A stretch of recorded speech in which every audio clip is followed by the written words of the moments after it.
Hello students, कैसे हैं आप सब लोग। उम्मीद है आप सब अच्छे होंगे और एकदम बिल्कुल मज़े में होंगे। पिछली वीडियो में भी हमने पॉलिनोमियल्स के इंट्रोडक्शन को समझा कि पॉलिनोमियल्स क्या होते हैं। ठीक है, आज की वीडियो में हम समझेंगे कि पॉलिनोमियल्स को किस तरीके से बांटा गया है, यानी कि टाइप्स ऑफ पॉलिनोमियल्स।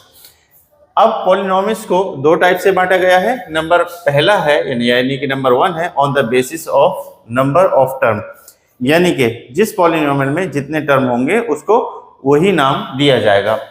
सेकंड पर है on the basis of degree of polynomials. अब डिग्री क्या होती है, यानी कि अब डिग्री को समझने के लिए हमने लिखा है डिग्री ऑफ पॉलिनोमियल्स। तो डिग्री को समझने के लिए सबसे अहम चीज जो है वो ये है कि highest power of the polynomial, यानी कि जो भी पॉलिनोमियल दे रखी है उसमें हाईएस्ट पावर जो होगी वेरिएबल की, वही उसकी डिग्री होगी। अब यहाँ देखिए, ये है पॉलिनोमियल है x प्लस 2, यहाँ पर वेरिएबल है x और इसकी हाईएस्ट पावर कितनी है 1, तो इसकी डिग्री कितनी हो गई 1। ठीक है, अब नेक्स्ट पॉलिनोमियल है हमारे पास x स्क्वायर प्लस 2। अब यहाँ पर जो वेरिएबल x है उसकी हाईएस्ट पावर कितनी है 2, तो इसकी डिग्री कितनी हुई 2। आगे है हमारे पास पॉलिनोमियल x क्यूब माइनस 4, यहाँ पर वेरिएबल की डिग्री जो है वो हाईएस्ट कितनी है 3, तो इसकी डिग्री कितनी हुई 3। अब यहाँ पर है x की पावर 4 प्लस 9, तो यहाँ वेरिएबल की पावर कितनी है 4, इसलिए डिग्री भी जो है वो वेरिएबल की कितनी होगी 4। तो इस तरह से किसी भी पॉलिनोमियल में जो भी वेरिएबल की पावर होगी और उसमें जो सबसे हाईएस्ट होगी वही उस पॉलिनोमियल की डिग्री होगी। अब आइए बात करते हैं हम फर्स्ट टर्म की कि on the basis of number of term, यानी कि जिस पॉलिनोमियल में जितने टर्म होंगे उसको क्या नाम दिया जाएगा। अब पहला है मोनोमियल। पहला क्या है monomial. A polynomial containing one term is called monomial. तो जिस पॉलिनोमियल में एक ही टर्म होगा उसको हम मोनोमियल बोलेंगे। जैसे एक टर्म है 2, यहाँ पर फिर है x, फिर है यहाँ पर x स्क्वायर, फिर है माइनस 2x स्क्वायर, फिर है माइनस 3x की पावर 4। तो इसमें सिंगल टर्म है, ये सब सिंगल टर्म है, इसको हम बोलेंगे मोनोमियल। अब बात आती है सेकंड पर। सेकंड पर है बायोनोमियल। तो a polynomial containing two non zero term is called binomial, यानी कि जिस पॉलिनोमियल में दो टर्म होंगे, जैसे 3x प्लस 5, तो एक टर्म ये है और एक टर्म ये है, इसको हम क्या बोलेंगे बायोनोमियल। इसी तरीके से ये x की पावर 4 माइनस के 4, इसमें दो टर्म है, एक ये और एक ये, इसको हम बायोनोमियल बोलेंगे। इसी तरीके से एक ये है 7a की पावर 3 और प्लस के 2a, तो इसमें एक टर्म ये है और एक टर्म ये है, ये इसलिए सारी की सारी जो है वो बायोनोमियल पॉलिनोमियल्स हैं। अब तीसरे नंबर पर आता है ट्रायोनोमियल। तो a polynomial containing 3 non zero term is called trinomial, जैसे कि x square plus 5x plus 6। तो इसमें 3 टर्म है, पहला टर्म, दूसरा टर्म, तीसरा टर्म, तो इसलिए ये ट्रायनोमियल है। इसी तरीके से 2y cube minus y plus 1, इसमें भी देखिए आप 3 टर्म है, इसलिए ये ट्रायनोमियल। और लास्ट की बात करते हैं तो a square minus 3a plus 2, इसमें एक टर्म ये है, एक माइनस 3a है और दूसरा प्लस 2 है। तो फिर से रिवाइज कर लेते हैं, जिसमें एक टर्म होगी वो होगी मोनोमियल, और जिसमें दो टर्म होंगी उसमें उसको बायोनोमियल बोलेंगे, और जिसमें 3 टर्म होंगी उसको हम ट्रायनोमियल कहेंगे। तो अब बात करते हैं सेकंड टर्म, यानी on the basis of degree, यानी कि पॉलिनोमियल्स को दूसरे टाइप से जो नाम दिए गए हैं उनको हम समझते हैं। पहला नाम है लीनियर पॉलिनोमियल। तो लीनियर पॉलिनोमियल किसको बोलेंगे, a polynomial of degree 1 is called linear polynomial, यानी कि जिस पॉलिनोमियल की डिग्री 1 होगी। तो अब यहाँ पर देखिए x प्लस 5, यहाँ वेरिएबल x है और इसकी डिग्री कितनी है 1, तो ये हुई लीनियर पॉलिनोमियल। यहाँ पर देखिए आप 2x प्लस 5, यहाँ पर x की डिग्री कितनी है 1, तो 1 डिग्री को हम क्या बोलते हैं लीनियर पॉलिनोमियल। दूसरा देखिए 2y प्लस 3, यहाँ पर वेरिएबल की डिग्री कितनी है 1, तो इसलिए ये भी जो है वो लीनियर पॉलिनोमियल होगी। दूसरी तरफ आते हैं क्वाड्रेटिक पॉलिनोमियल। क्वाड्रेटिक पॉलिनोमियल क्या होगी, a polynomial of degree 2 is called quadratic polynomial.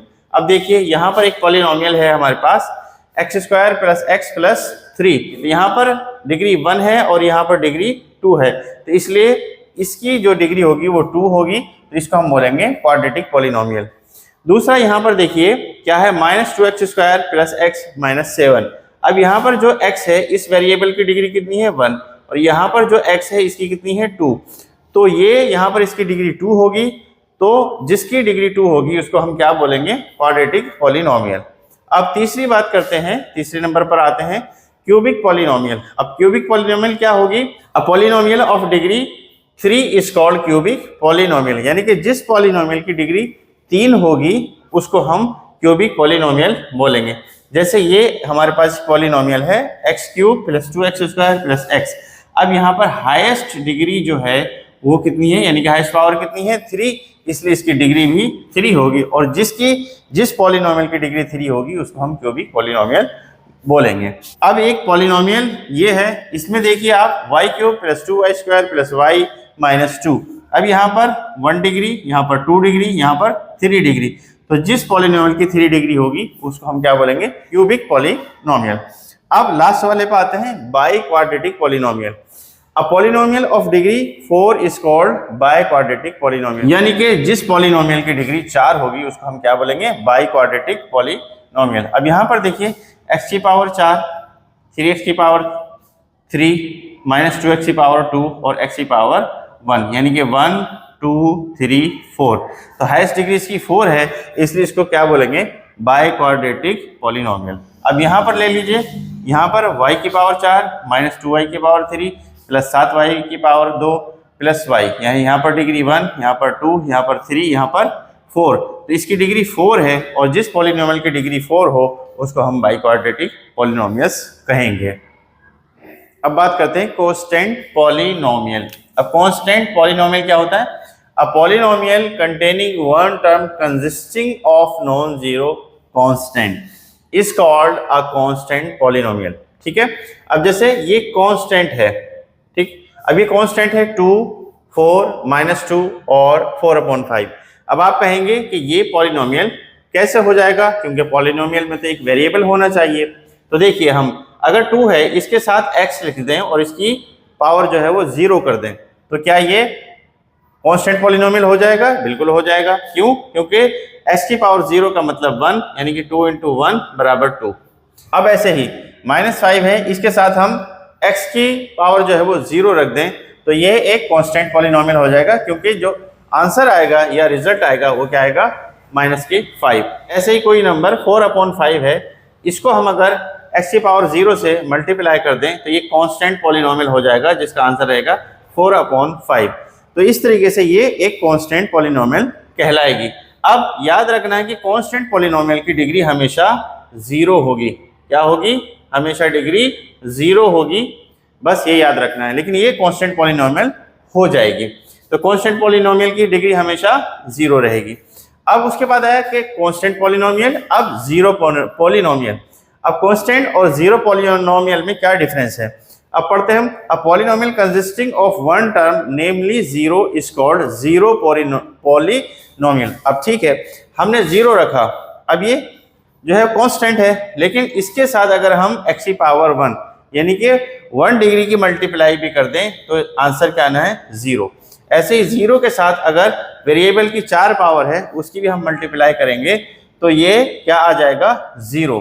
ऐसे ही अगर 0 से हम x की पावर 100 से भी मल्टीप्लाई करेंगे तो 0 आ जाएगा।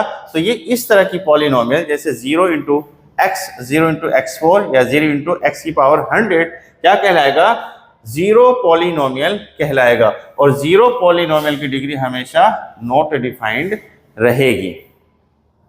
तो आज के इस वीडियो में हमने टाइप्स ऑफ पॉलिनोमियल समझे, जो कि डिफाइन थे on the basis of the number of the term और जो है on the basis of the degree of the polynomial. ठीक है, उसको समझा। उसके बाद हमने कांस्टेंट पॉलिनोमियल को समझा, फिर जीरो पॉलिनोमियल को समझा। उम्मीद है आपको वीडियो पसंद आएगी। आज की वीडियो में इतना ही, मिलते हैं नेक्स्ट वीडियो में एक्सरसाइज के साथ। तब तक के लिए गुड बाय।